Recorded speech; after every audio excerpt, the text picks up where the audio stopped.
Our Joint Secretary Donor, a very important person representing Government of India, is about to leave. He'll be meeting the Honorable Chief Minister. He is the one who has given assurance that enterprise architecture with X-Road future of Estonia is finally coming to Nagaland. Let's give him a big hand while he lives. Yeah. Hello everyone, good evening. I know everyone is eager to leave, so I'll just keep it under 10 minutes. Okay, so before I begin, I just want to thank the Commissioner and the IT department for giving me this opportunity to be part of the summit. And before I start talking about coding, which I'll give a small peek into the world of coding, I want to do a quick exercise where I want everyone to participate. I'm not calling anyone on stage, so it's just a show of hands. So how many of you know how to speak 2 languages? With a just raise your hand. You may know English and your mother tongue. So just raise your hand. How many know how to speak 2 languages? Okay, that's good. How many know how to speak 3 languages? Oh, that's quite a lot of people here. How about 4 and more? Wow, okay. So now, when you're learning a language, either you learned it because you spoke it around the house, because your mom spoke it to you, your parents spoke it to you, or because you needed to learn it for your business or the place that you're going to needed you to learn a language, right? And there was a need for you to learn a language for example, if I have to speak to my grandma, she does not understand English, nor she doesn't understand Nagamese, which is a common language here. She only speaks our mother tongue, which is Ao. So the only language that I would speak with her is in Ao, right? And when I'm talking to you right now, it's in English. And you understand what I'm saying because you have learned English. So, and your mind is able to process that, right? English and what I'm speaking. So think about that in the world of computer.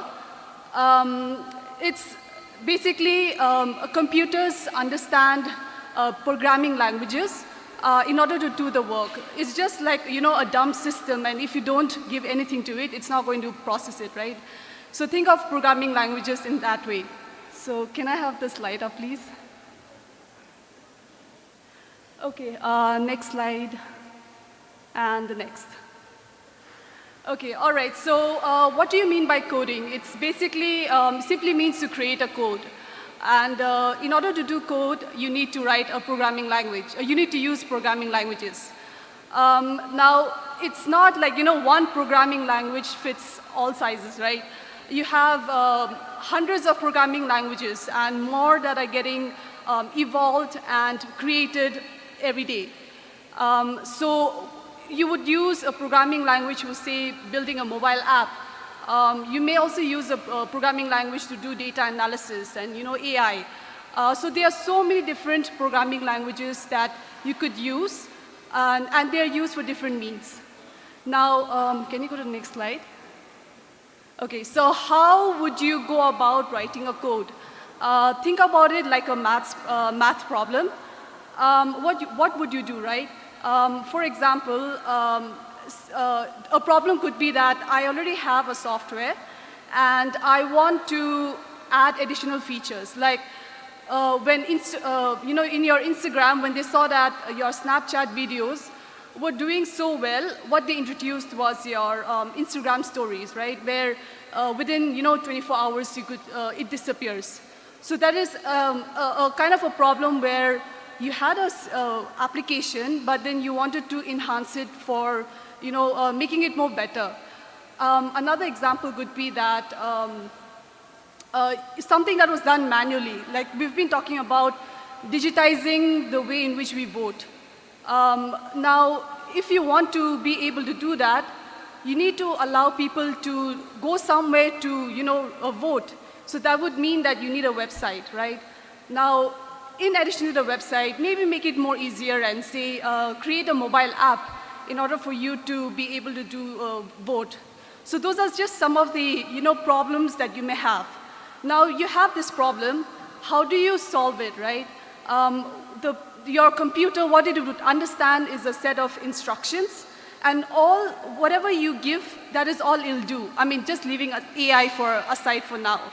And that set of instructions is what we call as an algorithm. You know, giving a problem, like for example, right now it's really cold, right? I want to know what is the weather in Kohima today. What are the set of instructions, or what would I do? Since I have a mobile, I would go to my mobile app. Now, what are the steps that you would perform in order to do that? Say this is an iPhone, so my home screen is here. I would, you know, if this phone was locked, I would say, place my thumb on the phone, on my home screen, go to the app, my weather app, and check the weather, which is like 13 degrees right now. So that is the logical steps that I would perform in order to, know what the weather is. So similarly, that is the exact set of instructions that you would give a computer in order to do something. Now, if I divert away from there, what if I didn't have the weather app and give those set of instructions to the computer? It would not understand, right? So it means that I need to be able to evolve those steps and add additional steps like, okay, now I need to go to my app store and I need to search for a weather app which suits my needs, download the app, install it, then I need to go and, find Kohima as a location and search what the weather, how the weather is. So that is what is, a set of instructions, or algorithm is what we call, in order for your computer to understand what you do. So can you go to the next slide? So that is what, I'm just giving an example here. And if you just go to the next slide. Okay, now when we're talking about the programming world, there are so many languages that I've put up there. You have Java, Python, Visual Basics, etc. How do you know which one should I learn? So one of the first pieces of code that I wrote when I was working with Accenture was this encoding in Excel, Microsoft Excel. Microsoft Excel, we use a language called as the Visual Basics Application, VBA. And the problem that we needed to solve was, that was like 9 or 10 years ago. So back then, we didn't have like a really jazzy web reporting applications. So all the reporting used to be done in Microsoft Excel. So we had a finance report, which we needed to kind of create every quarter and every 6 months and every year. And it took a lot of man hours to create that manually, right? Because it had a lot of complex formulas that we needed to do. So what we did was we wrote some lines of code in order to automate the way in which we had to, come up with the results that is needed for the report. So there, I needed to know VBA. So that is what we mean here by when you want to learn a language, pick based on your needs and what you are trying to do. Next slide. Okay, so this is more of a pictorial representation, giving you an idea of, what kind of programming languages to use where.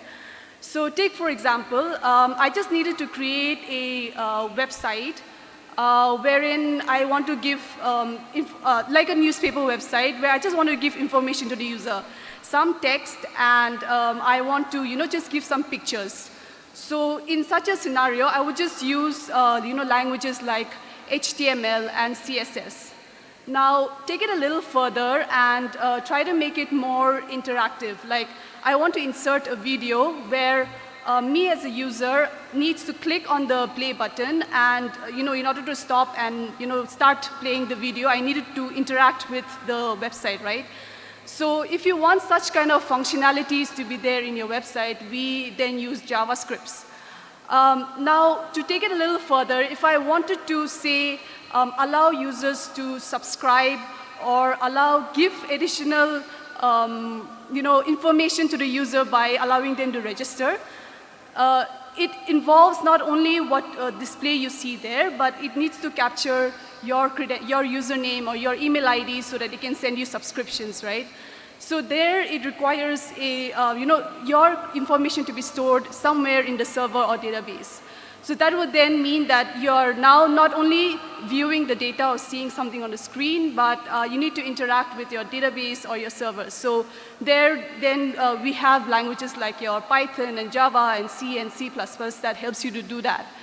So there, and if you go now, you have a website, you have an interactive website where you have pictures and videos and you're allowing users to register. It's only on a website. Now, what if I want to take that into, build a mobile app for that? Now, if you want to do that, you have the iOS, and you have Mac phones, and you have Android phones. So if you wanted to now take that newspaper and build a build an app that would work on an Android phone, then you would have to use the Java language to do that. And similarly, if you want to have the newspaper website working for an Apple phone, then you would need to learn Objective-C, and I think now they use a language called Swift to do that. So there are various different reasons and languages depending upon your need, where you either pick up your Python first, or C first, or your Java first, right? If you can go to the next slide. Okay, so just giving you a quick example, if you look at the screen that you see there, this is your Facebook page where you need to give your credentials and log in. So if you look at the words that are written there, which is called Facebook helps you connect and share with people in your life. So it is just a static text that you see there, right? So for that, we use the language called HTML. Now, if you look at the text boxes where I have to key in my email ID and my password, and it is located in your, for me, it would be on my right top corner, and the position of where the text box is coded in through my language called as CSS. CSS is more of allowing you to kind of style your page based on what is the color you want, where you want to place it, how you want the user to see it, right? Now, once I have that designed, I enter my email ID or my phone number and my password, and I press on the login button. When I do that, what is happening in the background is my credentials that I have entered in, the system is checking two things, right? Am I registered? Two, if I'm registered, is my password correct? So that requires, an interaction with your server and your database to kind of verify whether that information is correct or not. So that's where your languages like your PHP and Java and C and C++ come into picture. If you can go to the next slide. And this is just giving you a picture of, your most commonly used websites, what kind of languages that you're using. If you look at the languages that are listed here, it is just not one language in which, a website is built. It uses multiple different languages because they are performing different actions in your website. And the next slides. So these are some of the online resources. If you want to start learning coding, probably you can just take it from the team. They might have the slides. And the next slide after that. And this is just giving you an idea of what are the type of job openings that you may have based on the languages that you may want to learn. Now, this brings me to the end of my presentation. But before I do that, in the morning session when, Honorable Advisor Molomo was talking about the 20 objectives that they need to meet, right, which ranges across like data security and state data centers and biometrics and networking infrastructure. In order to achieve that, you will need software developers, you will need people working on networking, people working on infrastructure, right? Which he mentioned they're going to generate like around 1 lakh amount of jobs. So who's going to be part of that, right? It is you and me who's going to take this forward. So what I want to leave you with is help Nagaland achieve its goal of becoming a major software exporter in Southeast Asia.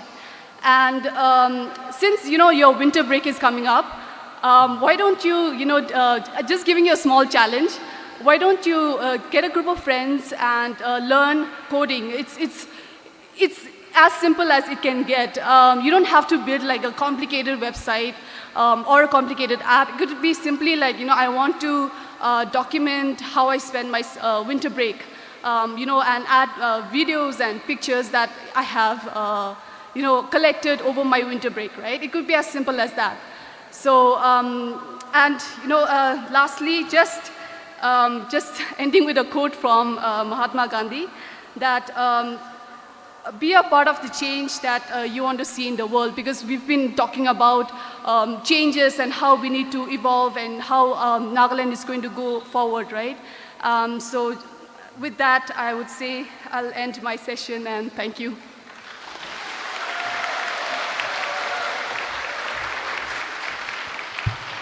May I request our